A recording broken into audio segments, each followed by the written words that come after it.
Welcome to my review of the Sanyo M-X960K, or as she's more popularly known, the Big Ben, which is her name in the Japanese market. This is one superb piece of portable audio design, and this little review will go through some of the main features, as well as her astounding sound performance. But let's let Future Cop take over first.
This was one of Sanyo's early 80s flagship models, and the sound quality is utterly wonderful. This was made at a high point of Sanyo's audio manufacturing prowess, and it shows. It's a shame it's been a mostly downhill ride for Sanyo since the mid-80s, but when you reach such a high watermark, boomboxes like this one, the X960K, the M-X960K, and others, it's always going to be hard to keep that going. The decline of boomboxes almost mirrors the decline of Sanyo as a quality audio manufacturer too, which probably gives you a good idea of the quality and effort they put into their portable audio division. Also, for those of you out there who, like me, love finding ghetto blasters in movies and enjoying their status in pop culture, you'll find that Michael Winslow has a Big Ben on his shoulder in the opening sequences of the first Police Academy movie.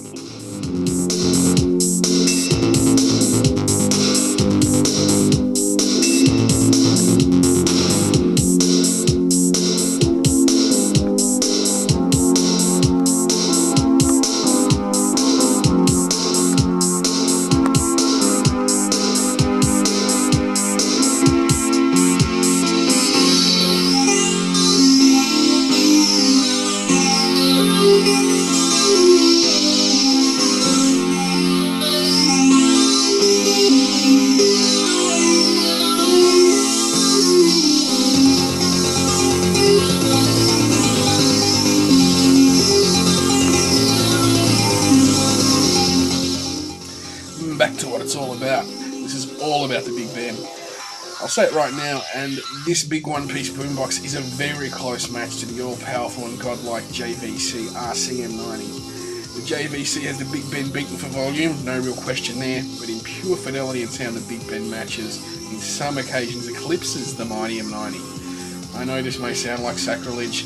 The detail afforded by the design of the Big Ben gives it a range most portables would have wet dreams over.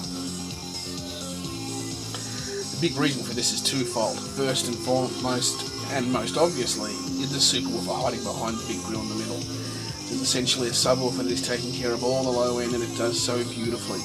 Bass is deep and supremely effortless. The superwoofer also has its own volume control too, allowing for perfect tuning of the tunes.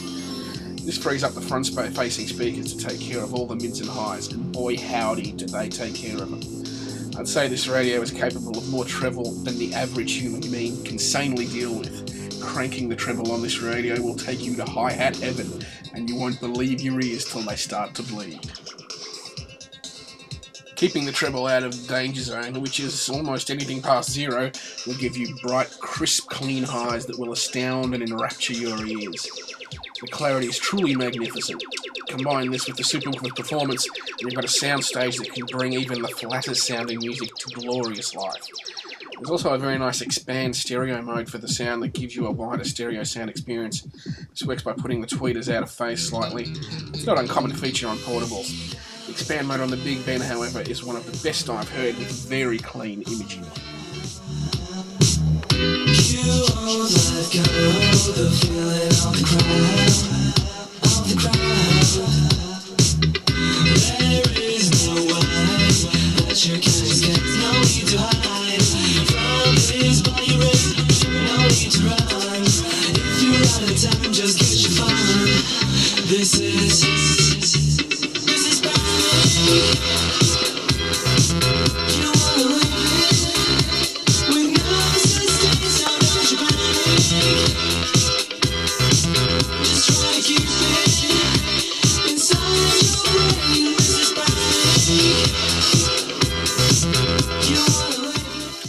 Panic indeed.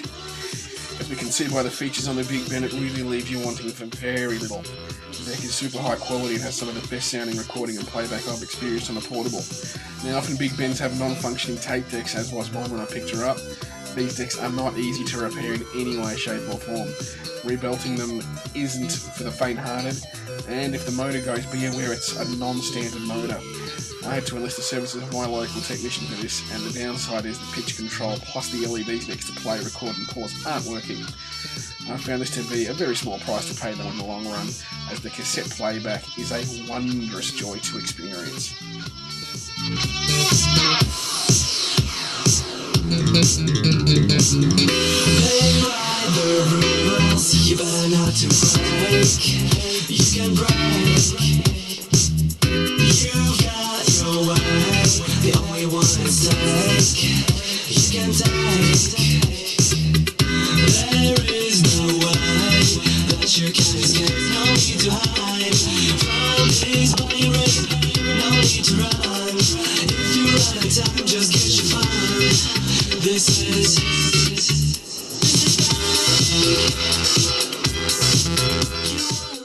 one of the trade-offs for the 20cm superwoofer mounted inside is the depth of this radio. This is a thick radio. You're looking at 19.5cm or just over 7.5 inches in depth. This is fine when she's just sitting there looking and sounding pretty, but makes carrying just a little awkward. The build, however, is super solid, and the Big Ben's not massively heavy. Again, lots of effort was put into design and it shines through. The mere fact that they mounted a 20cm subwoofer in a portable blows me away every single time. Big Ben makes a very, very strong argument for the best sounding one-piece boombox ever made in the golden age of ghetto blasters in the 70s and 80s. The soundstage blows away most of the competition and blows me away every time I hear it. JVC RCM90 beats the Big Ben in sheer horsepower, but I do believe the Big Ben gives you a smoother ride, especially under certain conditions.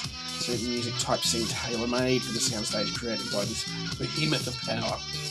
Either way, the Big Ben is head and shoulders above a lot of the competition. Deserves a place in any vintage boombox collection. I hope you enjoyed this review, and I look forward to talking to you next time.